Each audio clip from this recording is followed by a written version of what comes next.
sem marcador. Tocar 2 vezes para ativar.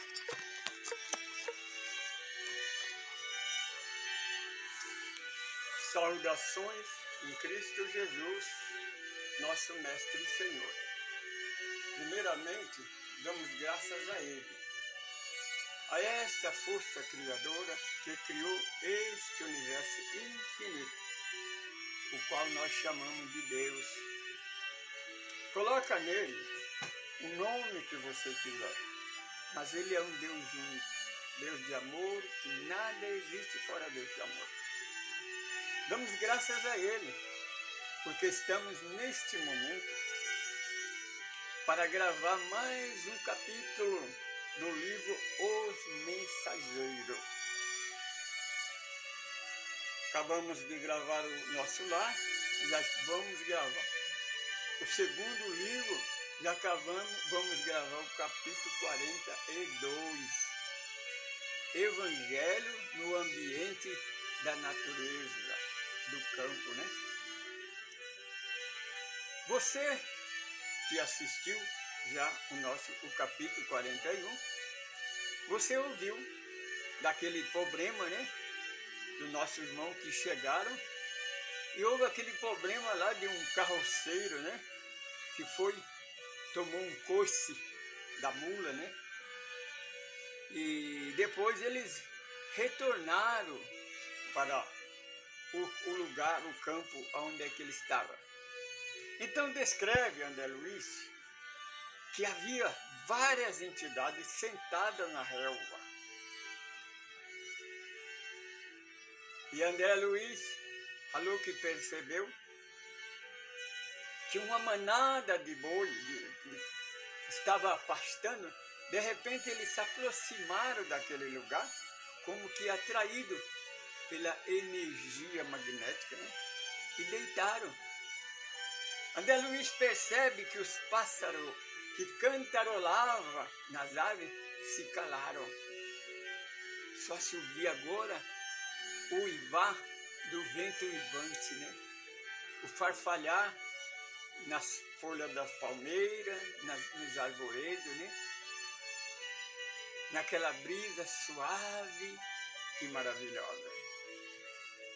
Aquele Senhor, aquele Espírito mentor, né, desses espíritos aí da natureza, aproximou do nosso irmão Aniceto e pediu a ele: você poderia ler para nós o Evangelho e explanar para nós? Aniceto não se fez de arrogado, não, porque os espíritos superiores, o maior prazer deles é falar do Evangelho de Jesus. Então André Luiz observa que ele entregou para o André Luiz um livro e deu para identificar que era o Evangelho, o Novo Testamento, a segunda parte da Bíblia. Aniceto então fez um silêncio meio prolongado, de repente abriu aquele livro, como que ele tivesse certeza da mensagem que ele ia ler. E saiu lá no Cartas aos Romanos, capítulo 8. Meu querido irmão, este capítulo 8 de Romanos é muito interessante. Se você tiver a oportunidade de ler este capítulo, principalmente do versículo 31 em diante. Este capítulo está no começo, né, o que Aniceto leu. Então ele fala sobre a esperança de Jesus para que nós sejamos bons trabalhadores, né? Por isso que ele disse: Senhor, ore, queridos, para que Deus, nosso Pai, envie trabalhador, porque a seara é muito grande, mas os trabalhadores são escassos. O pouco que temos, eles dormem o sono da indolência. Então ele disse na leitura que Jesus nos libertou da escravidão religiosa, da lei do pecado e da morte. Mas Ele espera que cada um de nós façamos a nossa parte. Nós devemos trabalhar, não podemos perder tempo. Por isso nós estamos sempre preocupados em fazer algo novo, que possa divulgar a doutrina. Essa doutrina que, segundo Emmanuel, é a maior caridade para a humanidade.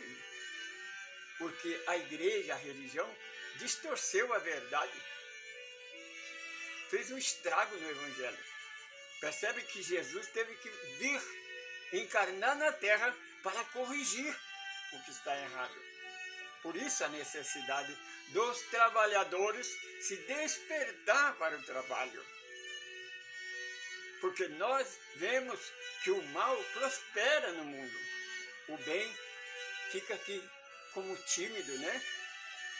Esperando que aconteça alguma coisa. Não, nós temos que levantar a cabeça e trabalhar. Então André Luiz explica sobre nós respiramos mais de 1000% de oxigênio, de hidrogênio através do oxigênio. Então ele explica, se o dia que a humanidade conseguir retirar dessa respiração 10% de nitrogênio, a humanidade vai tornar-se um paraíso. Porque pensa, minha irmã, o capim, a fruta, a erva, a verdura, é planta. A planta é o único canal que a planta retira da terra o nitrogênio. Coloca naquela porção de açúcar com nitrogênio. Essa energia é que nos dá um fluido vital, a vida para o corpo. Percebe que não é fácil, mas um dia a Terra vai fazer isso. Percebe que no nosso lar, por exemplo, nem todo mundo tem essa capacidade ainda. Alguns têm. Espírito mais elevado, com mais conhecimento, não precisa mais de se alimentar. Ele respira, retira da água, retira do ar esse nitrogênio necessário para vitalizar. Porque veja que lá no nosso lar, tem a maioria deles ainda precisa daquele caldo revigorante, né? Da água fluidificada.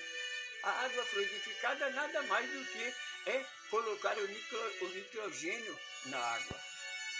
Vai chegar um tempo que nós mesmos vamos precisar disso, porque a agropecuária, a plantação, é a fonte desse nitrogênio que nós precisamos. Esta é a vida.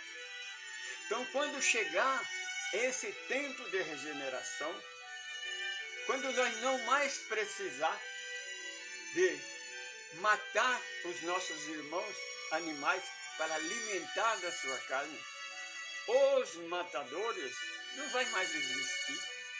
Os matadores vai tornar-se lugar de conhecimento, de escola, servir para outra coisa.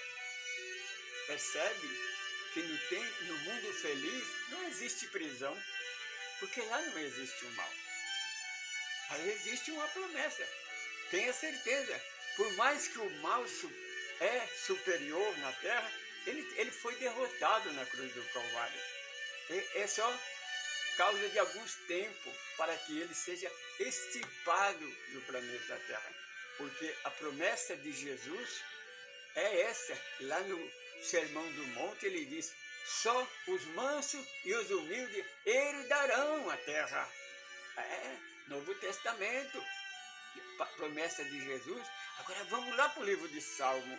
Salmo 37, versículo 7, o Senhor Jesus, ele diz assim, Salmo 37, Senhor Jesus não, o salmista Davi, né? Capítulo 37, versículo 37. Vai chegar um tempo em que o justo vai orar de um lado para o outro, não vai ver mais o ímpio. O ímpio não vai mais existir. É um mundo regenerado, porque o nosso planeta já passou por uma fase que é a primata, né? Primitivo. Agora estamos entrando no tempo de regeneração. Até o final do 3º milênio estaremos no mundo regenerado.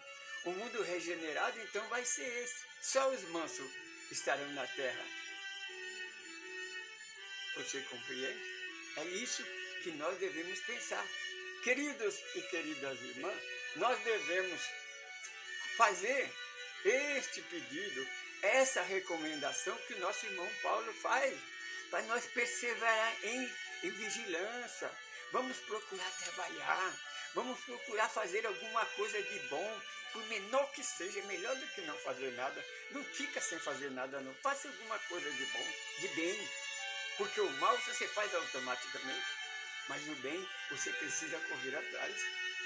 Querido e querida, pensamos bem que, percebe-me, no mundo, no nosso país, as autoridades, algumas autoridades, algum governante, alguma pessoa de oportunidade, de, como diz assim, aqueles que têm um artista, uma pessoa famosa, uma pessoa que tem poder, percebe que há muito, ainda bem que não é muito não, eles lutam, se esforçam para legalizar a droga. Minha irmã, a Cracolândia está se alastrando para o mundo inteiro. No nosso país, em pequenas cidades já existe uma Cracolândia. Essa maldição chamada de droga, os nossos irmãos, alguns irmãos políticos, autoridade governante, luta, esforça para liberar essa maldição que destrói as nossas crianças, destrói os nossos jovens, está aniquilando a humanidade. E o pior, meu irmão, esses tais também estão trabalhando para liberar um assassinato cruel, covarde, que mata a criança, assassina a criança sem a menor chance de defender. Sabe como é que eles chamam isso?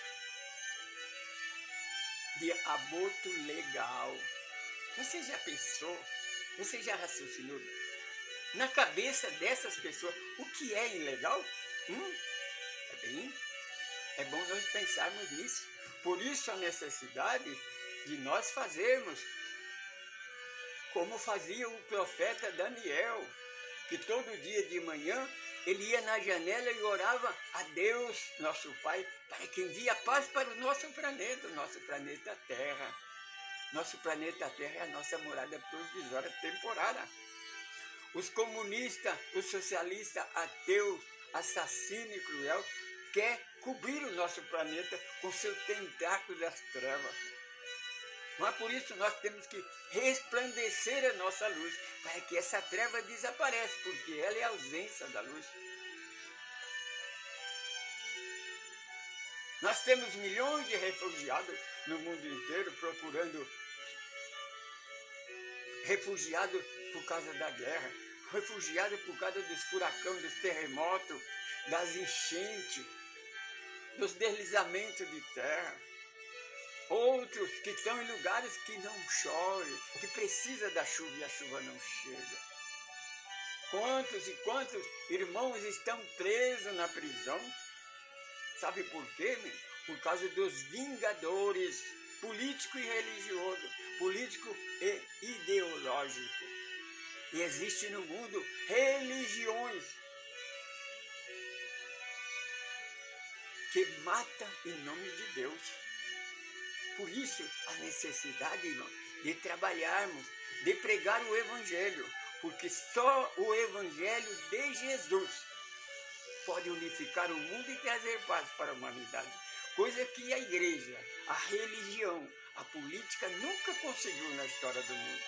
Eles não vão conseguir. Sabe por quê? Porque eles não mudam. São egoístas, são orgulhosos, são preconceituosos. Preconceito separa em vez de unir. O Mestre Jesus nos alertou. Reino dividido não subsistirá. Portanto, querido irmão, querida irmã, nos assiste, segue os nossos estudos, que está aí no YouTube. Entra aí, Caminho do Amor Francisco Pedro Hotmail.com. Manda mensagem para nós, curte aí, dá um like, faz um comentário, faça pergunta, nós responderemos. Nós somos do grupo ecumênico do Caminho do Amor. Nós não somos uma religião, não somos igreja não, e nem somos centro espírita. Somos um grupo de estudo. Nós estudamos a verdade para que ela nos liberte. O mentor Aniceto, no livro Os Mensageiros, ele fala, conheça a verdade, para que você não seja surpreendido no futuro. Eu sou Francisco Pedro, eu sou um evangelista. Desse grupo eu sou um monitor. Nós estamos aqui para responder as perguntas que vocês quiserem fazer. Conforme a sua pergunta, nós gravamos um vídeo explicando. Nós não vamos colocar palavra na boca de ninguém. Nós não vamos falar coisa eu acho. Não, meu irmão. A fé é raciocinada. O Senhor Jesus é o nosso pastor. O único pastor. O bom pastor. Aquele que deu a vida pelas ovelhas. Ele nunca nos faltará. Não troca pelo homem que é lobo vestido de ovelha. Saudações em Cristo Jesus, nosso Mestre e Senhor. Boa